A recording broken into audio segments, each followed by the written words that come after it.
അരനൂറ്റാണ്ടിന്റെ പാരമ്പര്യവുമായി സ്വർണ്ണാഭരണ വിപണന രംഗത്ത് നിങ്ങളുടെ ഇഷ്ട ജ്വല്ലറിയായ മെജസ്റ്റിക് ഇപ്പോൾ കൂടുതൽ പുതുമയിൽ കൂടുതൽ കളക്ഷനിൽ wedding section, diamond section, light weight area, silver and watches section, light weight rose gold ആഭരണങ്ങളുടെ ഏറ്റവും പുതിയ കളക്ഷനുകളുമായി മെജസ്റ്റിക് ഓറിയോ കളക്ഷൻ. ഏറ്റവും കുറഞ്ഞ പണിക്കൂലിയിൽ മലപ്പുറം ജില്ലയിലെ number 1 jewellery majestic Jewellers, Thazhepalam, Tirur.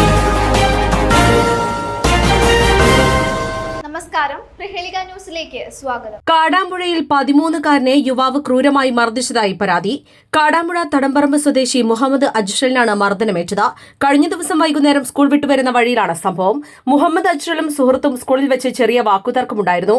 സുഹൃത്ത് ഇക്കാര്യം തന്റെ പിതാവിനോട് പറയുകയും സുഹൃത്തിന്റെ പിതാവ് സക്കീർ അജ്ഷലും സുഹൃത്തുക്കളും സ്കൂൾ വിട്ടു പോകുന്ന വഴിയിൽ വെച്ച് അജ്ഷലിനെ തട്ടിക്കൊണ്ടുപോകാൻ ശ്രമം നടത്തുകയും ക്രൂരമായി മർദ്ദിക്കുകയുമായിരുന്നുവെന്ന് അജ്ഷലിന്റെ പിതാവ് മുഹമ്മദ് അലി പറഞ്ഞു.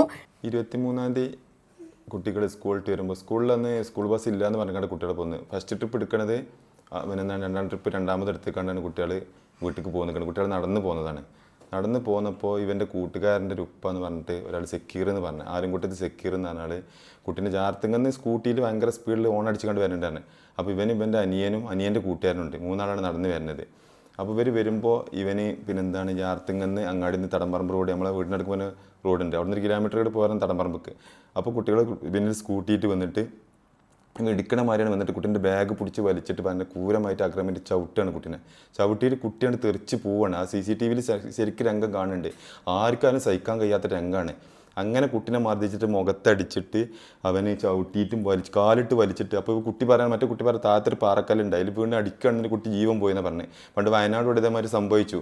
ഇതിനൊന്നും പിന്നെന്താണ് കർശനമായ നടപടി പോലീസോ ആരുമായിട്ട് എടുക്കണില്ല. അവരൊക്കെ നമ്മൾ അന്ന് വൈകുന്നേരം പോയിട്ട് ഹോസ്പിറ്റലിൽ പോയപ്പോൾ അവിടുന്ന് പിന്നെന്താണ് സ്റ്റേഷനിൽ അവർ വിളിച്ചിങ്ങനെ ഞങ്ങൾ ഹോസ്പിറ്റലിൽ നിന്ന് അതേമാതിരി സാധാ രീതിയിൽ പോകുന്നത്. ചെറിയ വിഷയമൊന്നും ഉണ്ടാവില്ലല്ലോ. CCTV ഒക്കെ നമ്മൾ പിന്നെയാണ് കണ്ടത്. അങ്ങനെ പിന്നെന്താണ് പോലീസുകാർ പറഞ്ഞ് നമ്മൾ നാളെ ഇന്ന് FIR ഇടാം, നിന്ന് മൊഴിയെടുക്കുക കുട്ടീൻ്റെ തന്നെ. അന്ന് രാത്രി അവർ മൊഴിയെടുത്തില്ല. അങ്ങനെ രാവിലെ 9 മണിക്ക് വരുന്നതാണ്. 9 മണിക്ക് അവർ മൊഴിയെടുക്കാൻ വന്നില്ല. അങ്ങനെ വിളിച്ച് 12 മണിക്കാണ് അവർ മൊഴിയെടുക്കാൻ എത്തിയത്. മൊഴിയെടുക്കാൻ എത്തിയിട്ട് ഇപ്പോൾ എനിക്ക് സ്റ്റേഷൻ വകുപ്പിൽ ജാമ്യം കിട്ടിയെന്നാണ് പറഞ്ഞത്. ഇങ്ങനെ ഒരു 13 വയസ്സായ കുട്ടീനെ അമ്മമാർ ക്രൂരമായി മർദ്ദിച്ചിട്ട് മുഖത്ത് നോക്കിങ്ങൾ മുഖത്ത് ഈ കോലത്തിലാക്കിക്കണ്, നാവിക്ക് ചവിട്ടിക്കണ്, കാലിൻ്റെ തുടക്ക് പ്രശ്നം, കയ്യിൻ്റെ ഷോൾഡർ ഇളകിക്കണ്, തലൻ്റെ മേലിൽ പ്രശ്നം, തലവേദന. കുട്ടി ഇന്നലെ അങ്ങനെ ഹോസ്പിറ്റലിൽ പോന്നിട്ട് രാത്രി 12 മണിക്ക് കുട്ടി അബോധാവസ്ഥയിലായി.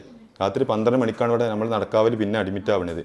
അഡ്മിറ്റ് ആയിട്ട് കുട്ടിക്ക് ബോധം കാര്യങ്ങളും ഇല്ലാണ്ട് ഇവിടെ കൊടുന്നിട്ട് പിന്നെ രണ്ടാമത് കുട്ടി ഇപ്പോൾ ഒന്നിങ്ങനെ റെഡിയായി വരണുള്ളൂ. ഇപ്പോഴും കുട്ടി ക്ഷീണം നീക്കണില്ല, ആ കിടക്കണം. അപ്പോൾ ക്രൂരമായിട്ടാണ് അവനെ ആക്രമിച്ചിരിക്കുന്നത്. എന്നിട്ട് പോലീസ് വരെ ഇതേമാതിരി ചെറിയൊരു ജാമ്യം കിട്ടുന്ന വകുപ്പാണ്, ജാമ്യം കിട്ടി ഇറങ്ങിയെന്നാണ് പറഞ്ഞത്. 13-കാരനായ അജ്ഷലിനെ മുഖത്തടിക്കുകയും കൈ ചുരുട്ടി കുത്തുകയും ചെയ്തു. കാൽ വലിച്ച് നിലത്ത് വീഴ്ത്തി നാഭിക്ക് ചവിട്ടിയതായും വണ്ടിയിടിച്ച് കൊല്ലാൻ ശ്രമിക്കുകയും ചെയ്തുവെന്ന് പരിക്ക് പറ്റിയ അജ്ഷൽ പറയുന്നു. ഞങ്ങൾ സ്കൂൾ വിട്ട് നടന്നു വരികയായിരുന്നു. ഒരു ചങ്ങായി വന്നിട്ട് ഇങ്ങനെ ഓർണടിച്ച് സ്കൂട്ടി വന്ന് തിരിഞ്ഞു നോക്കിയപ്പോൾ അയാൾ ബാഗ് പിടിച്ച് വലിച്ചിട്ട് മോന്തൊക്കെ അടിച്ച് ഒരു ചവിട്ടോട്ടിയപ്പോൾ ഞാനവിടെ തെറിച്ച്. അപ്പോൾ അയാൾ ഇറങ്ങിച്ച് ചങ്കിലും പിടിച്ചിട്ട് ചുമരുമ്മ തൂക്കി. എന്നിട്ട് ഇങ്ങനെ പിടിച്ച് ഇങ്ങനെ ആക്കിയാണ്ടും ഇങ്ങോട്ടും. എന്നിട്ട് അയാൾ ഇങ്ങോട്ട് കുത്തി. എന്നിട്ട് അയാൾ കാല് പിടിച്ച് വലിച്ച് ഇങ്ങോട്ട് കുത്തി. അപ്പോൾ ശ്വാസം കിട്ടിയില്ല. അപ്പോൾ ആൾക്കാരൊക്കെ കൂടി ഒരു കാക്ക മാറ്റി നിർത്താൻ വന്നപ്പോൾ അയാളി ഒന്തി. പിന്നെ ഞങ്ങൾ കുറച്ച് മേലേക്ക് പോയപ്പോൾ സ്കൂട്ടി കയറ്റാൻ നോക്കി. അപ്പം ഞാൻ ഒരു സ്ഥലത്തേക്ക് പിടിച്ച് വണ്ടി. മർദ്ദിക്കുന്ന ദൃശ്യങ്ങൾ സമീപത്തെ CCTV ക്യാമറയിൽ പതിഞ്ഞിട്ടുണ്ട്. സക്കീർ വീട്ടിലെത്തി ഭീഷണിപ്പെടുത്തിയതായി മുഹമ്മദ് അലി പറയുന്നു. കുട്ടികൾ 4:30 ടൈമിൽ സ്കൂൾ വിട്ട് വീട്ടിലെത്തുന്ന കുട്ടികളാണ്. 4:30 കഴിഞ്ഞ് 5 മണി കഴിഞ്ഞ് 5:15 കുട്ടികൾ വീട്ടിലേക്ക് എത്തണില്ല. നമ്മൾ കുട്ടികൾ വീട്ടിലേക്ക് എത്തായിട്ട് റോഡിലേക്ക് നോക്കി ഇങ്ങനെ ഇരിക്കുകയാണ്. എന്താ കുട്ടികൾ വരാത്തെന്നുള്ള ടെൻഷനിൽ ഇങ്ങനെ ഇരിക്കുകയാണ്. ആ ഇരിക്കണതിൻ്റെ ഇടയിലാണ് ഈ ഒരു വാപ്പിയും മോനും കൂടി ബൈക്കിൽ വന്നിട്ട് അനാവശ്യമായിട്ട് ചീത്ത പറഞ്ഞങ്ങാണ്ട് വീട്ടിൽ നിന്ന് ഇറങ്ങിപ്പോയത്. അപ്പം നമ്മളിതിപ്പോൾ എന്താ പ്രശ്നം എന്താ കാര്യം ഒന്നും ഞങ്ങൾ അറിഞ്ഞിട്ടില്ല. അത് കഴിഞ്ഞൊരു 10 മിനിറ്റ് കഴിഞ്ഞിട്ട് കുട്ടികളുണ്ട് വരണേ. കുട്ടികളോട് ചോദിച്ചു എന്താ ഉണ്ടായി, നിങ്ങളെന്താ നടന്ന് വരുന്നത് ചോദിച്ചപ്പോൾ ഒരാറിനെ ബസ് കേട് വന്നിട്ടാണ്. അപ്പം ഞാൻ ചോദിച്ചു നിങ്ങളെ ആരെങ്കിലും അടിക്കുക അല്ലെങ്കിൽ നിങ്ങൾ ആരെങ്കിലും തല്ലൂടെ എന്തെങ്കിലും ചെയ്ത് വെച്ചപ്പോൾ കുട്ടികൾ രണ്ടാളും പറഞ്ഞ് ഇല്ല എന്ന് പറഞ്ഞു. അതിൽ കുട്ടികളെ വീട്ടിൽ കയറ്റി അപ്പം നോക്കുമ്പോൾ കുട്ടിയുടെ മുഖത്ത് ചോന്ന് കിടക്കുന്നുണ്ട്. ബട്ടൺസ് ഒറ്റൊന്നുമില്ല, ഷർട്ട് ഫുള്ള് കംപ്ലീറ്റ് ഷർട്ടിൻ്റെ ബട്ടൺസ് പൊട്ടിച്ച് അവിടെ ഇവിടെയൊക്കെ ചോന്ന് കിടക്കണം.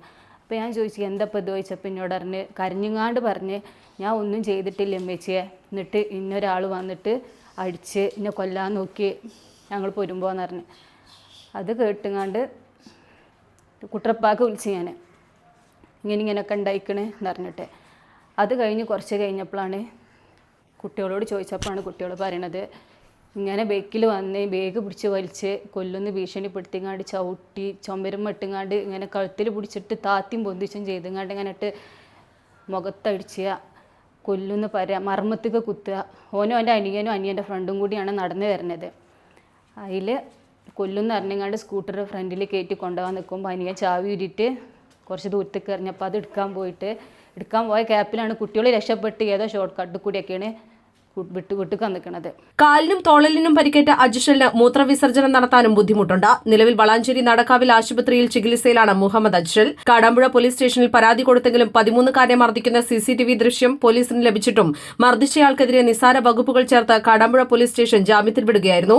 13-കാരനായ അജ്ഷലിനെ ഇത്ര ക്രൂരമായി മർദ്ദിക്കുന്ന CCTV ഉണ്ടായിട്ടും കാടാമ്പുഴ പോലീസ് മർദ്ദിച്ചയാളെ സ്റ്റേഷൻ ജാമ്യത്തിൽ വിട്ടതിൽ മാതാപിതാക്കൾ തൃപ്തരല്ലെന്നും അജ്ഷലിന് നീതി കിട്ടാൻ വേണ്ടി തിരൂർ DYSP, മലപ്പുറം SP, മുഖ്യമന്ത്രിക്കും പരാതി കൊടുക്കാൻ ഒരുങ്ങുകയാണ് അജ്ഷലിന്റെ മാതാപിതാക്കൾ. News desk, Prahelika news. വേണ്ടത് എന്തായാലും തിരൂരിൽ ഇനി ഒറ്റ പേര്. കേരളത്തിന്റെ സ്വന്തം ഇ-കൊമേഴ്സ് ബ്രാൻഡായ കപ്ര ഡെയിലി ഇപ്പോൾ തിരൂരിലും. നിത്യോപയോഗ സാധനങ്ങൾ മുതൽ kitchen appliances, home decor items വരെ എന്തും ഇനി ഒരിടത്തു നിന്നും. ഹൈ ക്വാളിറ്റി ബ്രാൻഡഡ് ഉൽപ്പന്നങ്ങളെല്ലാം ഏറ്റവും വിലക്കുറവിൽ ലഭിക്കുന്നു. തുടർന്ന് ഓണത്തോടനുബന്ധിച്ചും നിരവധി ഡിസ്കൌണ്ട് ഓഫറുകളും സമ്മാനങ്ങളും നിങ്ങൾക്കായി ഒരുക്കിയിരിക്കുന്നു. Kapra E store and super market, ring road, Tirur. Kerala's best at your doorstep.